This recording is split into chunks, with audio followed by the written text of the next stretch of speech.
사실 이제 가장 그 스타트, 시작이 제일 힘들잖아요. 그 시작이 제일 힘든 게 뭐냐면은 우리 아이는 공부에 관심이 없는데, 우리 아이는 벌써 이렇게 공부에 대한 모티베이션이 없는데 이런 아이를 도대체 어떻게 하면 좋겠느냐라는 말씀하실 때가 제일 많아요. 사실은 뭐 한다고만야 하면 내가 얼마든지 밀어주고 얼마든지 도와줄 텐데 우리 아이는 별로 공부에 관심이 없다, 이런 분들이 되게 많으시거든요. 어떤 질문을 어떻게 해주면 우리 아이가 공부를 할 수 있을까? 되게 꿈 같은 일이지 않나요? 내가 질문을 해주고 아이랑 대화를 했더니 애가 공부를 시작한대요. 놀라운 일이지 않습니까? 그런데 우리는 이 과정이 거의 있을 수 없는 일이라고 생각하거든요. 우리 아이랑 대화를 하다 보면, 부모님들은 특히 자녀들이랑 얘기를 하다 보면 일단 속이 터져요. 속이 터지고 이놈은 공부할 생각이 없다.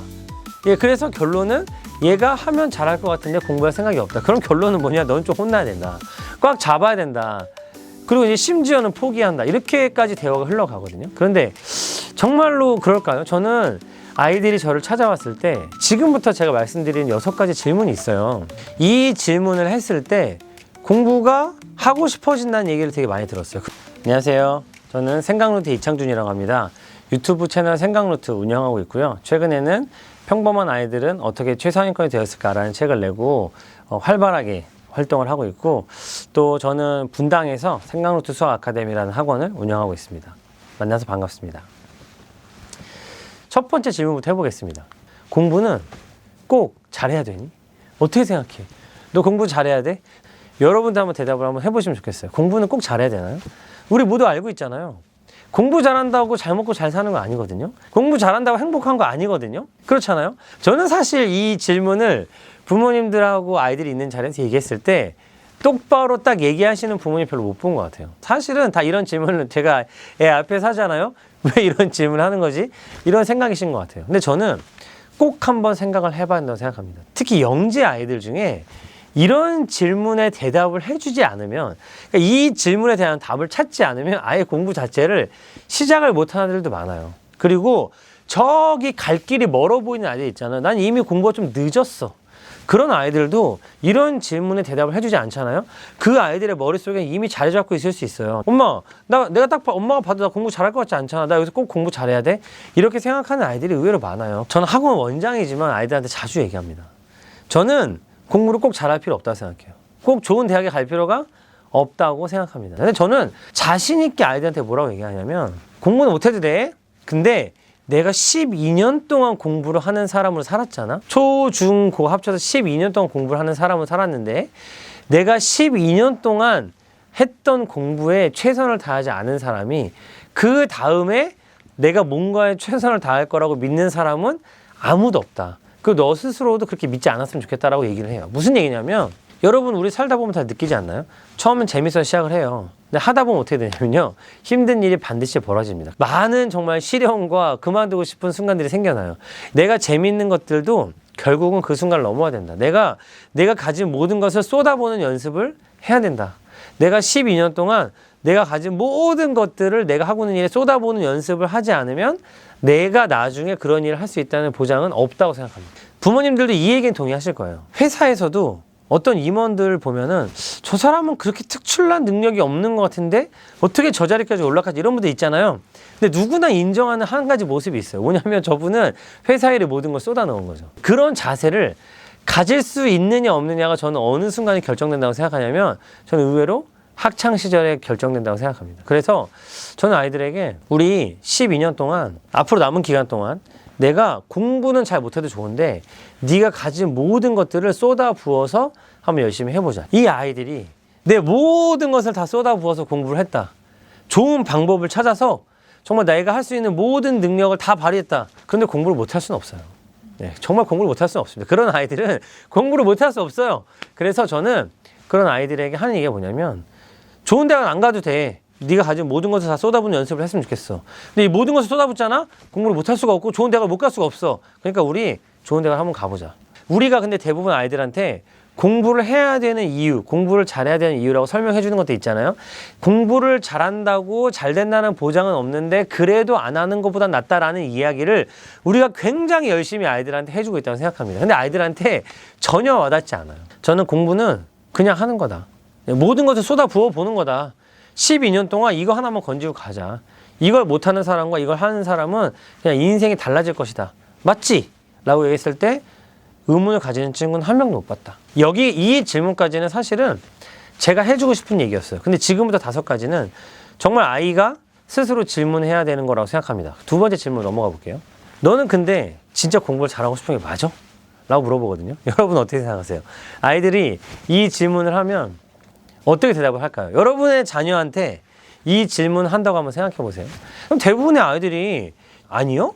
저는 공부 별로 잘하고 싶지 않은데요? 라고 말하는 아이는 없죠. 굳이 여기까지 따라왔는데. 그러면 공부를 잘하고 싶어 한다는 말은 무슨 뜻일까요? 저는 결국 이걸 물어보고 있는 거죠. 그럼 제가 아이들한테 물어봐요. 쟤도 진짜 공부 잘하고 싶어 하고 얘도 진짜 공부 잘하고 싶다고 얘기하고 너도 진짜 공부 잘하고 싶다고 했잖아. 그럼 진짜 공부를 잘하고 싶은 사람과 그냥 말로만 공부를 잘하고 싶다고 생각하는 사람 사이에는 무슨 차이가 있는 것 같아? 라고 저는 정말 열린 마음으로 물어보거든요. 근데 아이들의 대답은 거의 똑같더라고요. 뭘까요? 결론은 뭐냐면 어디까지 포기할 수 있느냐인 것 같아요. 내가 하고 싶은 걸 다 하면서 공부를 할 수는 없더라.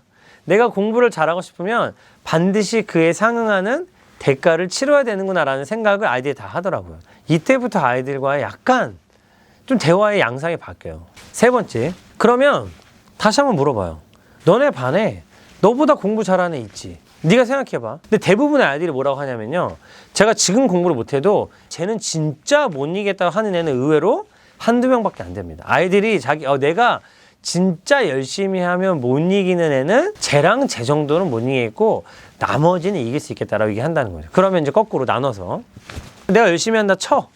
열심히 한다 쳤을 때 못 이기는 애 걔는 너랑 뭐가 다르니? 라고 물어보잖아요. 그럼 아이들이 의외로 되게 진지하게 생각하고 대답을 해주더라고요. 근데 재밌는 건 뭐냐면 어른들은 여기다가 이 질문을 받으면 대부분 뭐라고 대답을 하실 것 같냐면 머리가 좋다, 타고났다, 뭐 사교육을 많이 받았다 이렇게 얘기할 것 같잖아요. 아이들의 생각은 의외로 그렇지 않아요. 제가 이 질문을 초등학교 한 고학년부터 중고등학생까지 다 하거든요.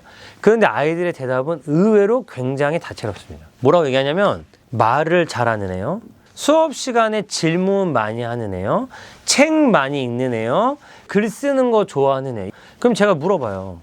그래, 그런 아이가 너보다 공부를 진짜 잘한다 치자. 걔가 네가 정말 따라갈 수 없다고 치자. 걔를 꼭 이기고 싶어. 그러면 너 어떻게 하면 걔를 이길 수 있어? 라고 물어보잖아요. 그럼 뭐라고 대답할까요? 저는 걔 못 이기는데요? 라고 하는 아이들은 의외로 없더라. 제가 이 질문을 하잖아요. 아이들이 굉장히 진지하게 대답을 해주라는 거죠. 근데 여러분 아이들이 뭐라고 대답할 것 같으세요? 열심히 한다? 그럼 제가 거꾸로 물어봐요. 아, 열심히 하면 돼? 확실해?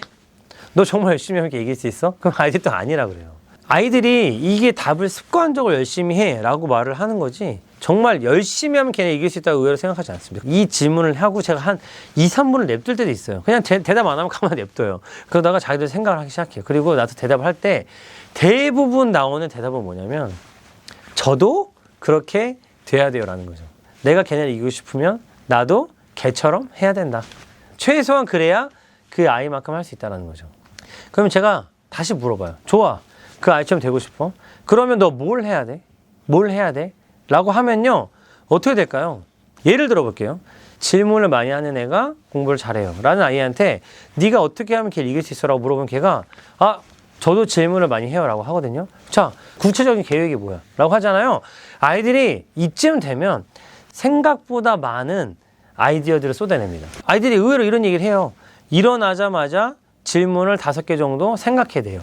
수첩을 가지고 다니면서 질문이 생각나는 때마다 적을 것 같아요. 아니면 AI에게 네가 오늘 어떤 질문을 하면 좋을지 물어보겠다는 아이도 있었어요. 그리고 이게 힘들면 부모님이나 선생님한테 자기한테 질문을 많이 해달라고 요청을 할 것 같아요. 굉장하지 않나요? 아이들이 의외로 굉장히 구체적인 답을 내놓더라. 그리고 요구하시면 돼요. 구체적인 얘기를 한번 해보자. 실행할 수 있는 얘기를 해보자. 여기서 해야 되는 건 뭐냐면 측정할 수 있는 목표로 만들어주기만 하면 돼요. 네 그 목표가 달성되고 있는지를 아주 구체적으로 알 수 있게만 한번 얘기를 한번 해보자라고 도와주면 생각보다 좋은 아이디어를 낸다는 거죠. 내가 왜 공부를 잘해야 될까? 나는 공부를 정말 잘하고 싶은 걸까? 그 다음에 나는 그럼 공부 잘하는 애들 어떤 애들이야? 걔들 어떤 특성이 있는데? 나 걔처럼 되려면 어떻게 해야 돼? 자, 그 구체적인 계획을 한번 세워보자 했을 때 아이들이 지금까지처럼 야, 너 이렇게 한다고 공부 잘할 수 있겠어? 라는 거랑은 완전히 달라진 대답을 내놓는다는 거를 저는 꼭 기억하셨으면 좋겠습니다. 마지막 6번째 질문이 남았어요. 좀 질문은 질문인데요. 제가 마지막에 이렇게 얘기해요. 너가 말한 거 있잖아. 너 지금 굉장히 진짜 좋은 얘기 했거든? 근데 확실해? 너 진짜 열심히 할 수 있어? 의지가 안 변할까? 정말 확실히? 라고 말하면 아이들도 자신 없어요. 내가 지금 너랑 얘기해보니까 못할 수 있을 것 같거든, 집에 가면. 왜냐면 또 이렇게 바쁘고 힘들고 막 몸도 피곤하고 엄마 아빠랑 싸워서 기분도 안 좋고 그럴 수 있잖아. 그럴 때 어떻게 하면 좋겠어? 너가 이걸 열심히 하고 싶은데 너를 방해하는 요소는 뭐가 있을까? 얘기하잖아요. 대부분의 아이들이 여기서 뭐라고 대답을 하는지 아세요? 바로 자기의 핸드폰을 잘 컨트롤하지 않으면 자기는 이 과정을 열심히 할 수 없을 것 같다라는 얘기를 한다는 거죠. 제가 이런 과정을 통해서 아이들이 포기해야 되는 게 뭔지, 나는 어떤 노력을 해야 되고 그 노력을 내가 실제로 그냥 공허하게 끝나지 않고 실제로 실천해서 이걸 결과로 만들어내기 위해서는 어떻게 하면 좋을까? 구체적인 실천 가능한, 측정 가능한 목표를 세워가는 과정을 통해서 어떤 걸 포기하면 좋을지를 만들어냈어요. 그리고 그것들을 포기해내는 과정을 마지막까지 같이 해주면 사실 아이들의 입에서 어떤 얘기가 나오냐면 자기가 핸드폰을 공부폰으로 바꾸겠다. 내가 핸드폰을 락을 걸고 엄마한테 몇 시간만 풀어달라고 하겠다. 이런 얘기들이 나온다는 거죠. 근데 여러분, 이 아이들이 집에 가서 다 이걸 실천할 수 있을지 없을지 모르겠어요. 하지만 한번 생각해 보세요.